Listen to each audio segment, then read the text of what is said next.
Russians have intensified the shelling on Pokrovsk to support their infiltration attempts into the town, but this came at a huge risk. Ukrainian units began targeting exposed Russian equipment, stopping the artillery barrage on the town and creating a window of opportunity for the friendly forces on the ground, RFU news media outlet says. It is noted that Russians are now bombarding Pokrovsk and the neighboring Myrnohrad with unprecedented fury to crush the Ukrainian defense. The Russian command has unleashed the full power of its artillery, including thermobaric systems. For months, the Ukrainian stronghold of Pokrovsk stood firm through endless bombardments, but now the defenders face Russian assault teams, often no more than 2 or 3 men at a time, who crawl forward through tree lines and ruins, using their own drones to provide overwatch. Each group that survives digs in and begins ambushing Ukrainian soldiers and civilians alike, RFU News says. This is combined with heavy Russian drone activity and artillery fire, as Ukrainian units report that even reaching their positions has become a deadly ordeal, with every road into Pokrovsk being watched by Russian FPV and fiber optic drones. Yet despite the chaos, Ukrainian defenders hold, and their answer has come in the form of a fierce counter-battery campaign. As Russia pushed its artillery forward to pound the towns, Ukrainian drone reconnaissance seized the moment.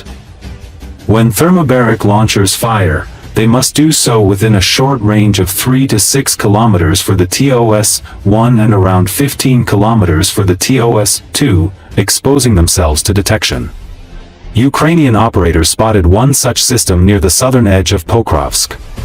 Within minutes, a pair of FPV drones struck it, detonating its fuel and rockets in a massive explosion that killed the crew.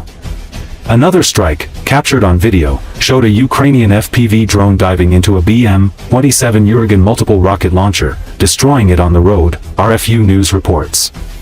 Later, a BM-21 Grad launcher was caught firing and obliterated seconds later. Each destroyed system reduces Russia's firepower, giving Ukrainian forces a narrow but vital window to regroup.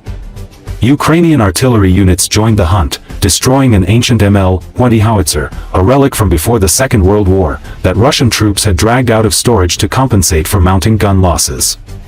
Precision airstrikes have followed, including 3 GBU-39 glide bombs dropped precisely on 3 Russian batteries firing from tree lines south of Pokrovsk. Despite Russian claims, the intensive bombardments, and the attrition, Pokrovsk still stands. Recall, Russian soldiers have advanced further into the city of Pokrovsk, threatening not only to take the city, but to complete a larger encirclement of the surrounding area, as independent analysts and commanders report a serious deterioration of the Ukrainian position in the area. The defense of the major city in Donetsk Oblast, which has held out for over a year of heavy fighting as one of the main hotspots of the front line, looks to have begun falling apart as Russian soldiers in their hundreds have broken into the city limits, spreading in all directions. According to the Ukrainian military, 11,000 Russian troops have been concentrated around Pokrovsk in an attempt to surround the city. Ukrainian commanders' reports as well as open-source data show that Putin's claim of a complete encirclement is still far from reality, but the situation is undoubtedly highly dynamic and deteriorating for the defending side.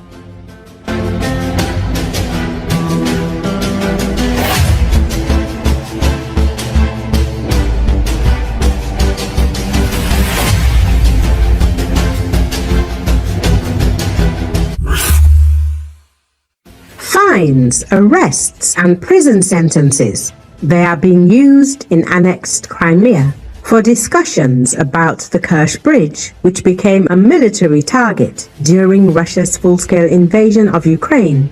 Russian security forces have launched a comprehensive system of anti-extremist persecution in Crimea, which human rights activists call repression and a means of intimidation of the population. Crimea.realities explains what's happening. While Crimea is annexed by Russia, the Crimean Bridge serves as the main logistical artery between them. The prospect of its destruction began to be actively discussed after Russia used it to transport military supplies and personnel to the Ukrainian front. The fate of the Kerch Bridge during the military conflict between Ukraine and Russia is being actively discussed by global media. politicians, military personnel, and activists.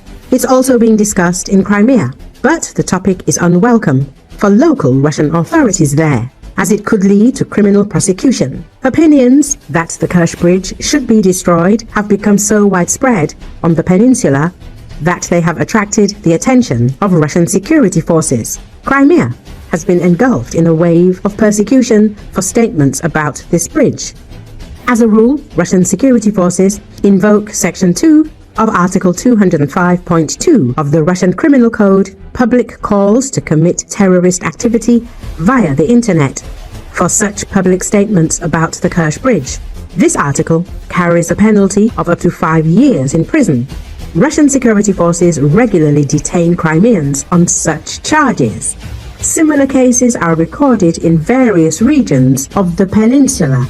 In July, the Russian prosecutor's office in Crimea approved an indictment under this article against a 53-year-old resident of the Sovietsky district. He is accused of posting comments on social media calling for the destruction of the Kerch Bridge. Security forces are also pursuing a Sevastopol resident for calling for attacks on the Kerch Bridge in a Telegram message. The man created several accounts from which he justified drone attacks on Moscow and called for and publicly endorsed missile strikes on the peninsula, the security forces said in a statement. 2 residents of the Zankoy district were previously arrested on the same charges.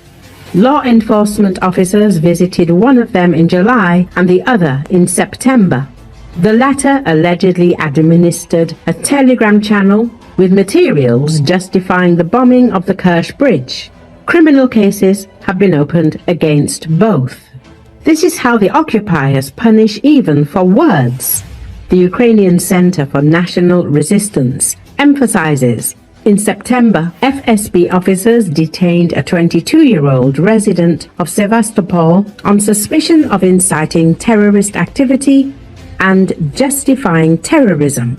On social media, he called for a missile strike on the Crimean Bridge, as well as for violent actions against Russian citizens. Using an account with a pseudonym didn't help.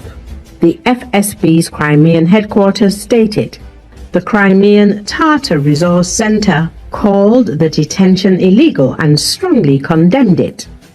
The defendant's position is unknown, as is whether they have the means to effectively defend themselves in court. Against this backdrop, Ukrainian developers have created the game Bridge Hunter, in which players can destroy the Kerch Bridge using various weapons. The game is available on Steam and has already attracted the attention of Russian propaganda outlets. This suggests that it could also serve as grounds for persecuting Crimeans. Accusations of extremism and terrorism are a common tactic used by the Russian government